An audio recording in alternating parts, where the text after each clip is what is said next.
आज आपण करणार आहोत मसाला आप्पे। तांदूळ, डाळी आणि काही मसाले वापरले आहेत। त्या मसाल्यांमुळे आप्प्यांना एक छान फ्लेवर येतो।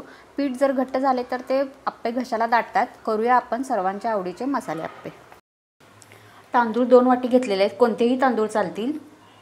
अर्धी वाटी उडीद डाळ घेतलेली आहे, पाव वाटी हरभरा डाळ घेतलेली आहे, पाव वाटी पोहे घेतलेले आहेत। धणे, जिरे आणि मेथी घेतलेली आहे, प्रत्येकी अर्धा चमचा। हे साहित्य थोडंसं कमी जास्त झाले तर चालेल, पण आपण पीठ वाटल्यानंतर फर्मेंटेशन व्यवस्थित झालं पाहिजे, म्हणजे आपले आप्पे व्यवस्थित जाळीदार होतील।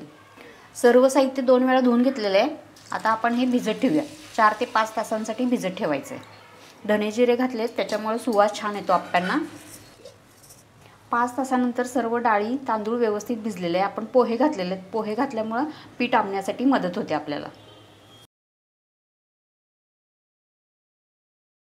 सर्व मिश्रण बारीक वाटून घेतलेलं आहे। आता मी एकत्र मिक्स केलेले 2 वेळा वाटून घेतलेलं आहे। त्याच्यामध्ये टाकूया मीठ। सोडा नाही वापरलेला, आपण उन्हाळ्याच्या दिवसामध्ये पीठ लवकर आंबतं। तर थोडंसं मिक्स करून घेऊया।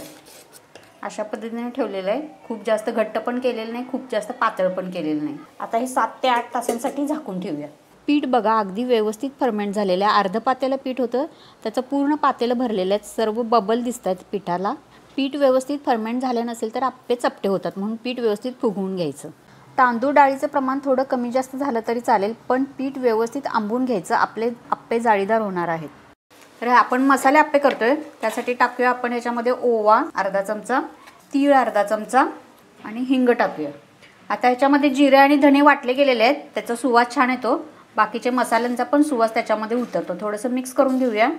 पीठ वरच्या दिशेला जरासं फेटायचं करण्याच्या अगोदर, म्हणजे त्याच्यामध्ये हवा भरते। बिडाचा तवा वापरलेला, बिडाच्या तव्यामध्ये हीट व्यवस्थित ट्रान्सफर होते। नॉनस्टिकपेक्षा हा बिडाचा तवा छान असतो, त्याला उष्णता एकसारखी मिळते।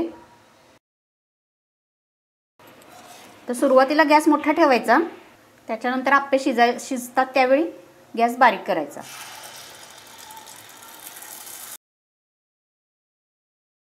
पीठ कशा प्रकारे झालेलं दिसत आहे, ह्याला बबल आलेले आहेत, आतून पोकळ होत आहेत हे।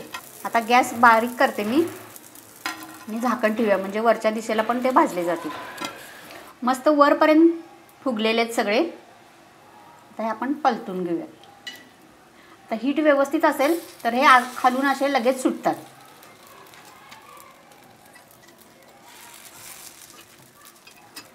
आणि बिडाच्या तव्यावर असे एकसारखे भाजले जातात।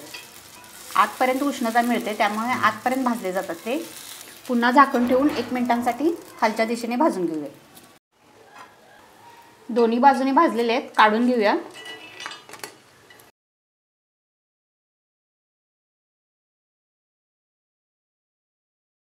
सर्व आप्पे एकसारखे भाजलेले आहेत आणि मस्त जाळीदार झालेले आहेत। एक मोडून दाखवते।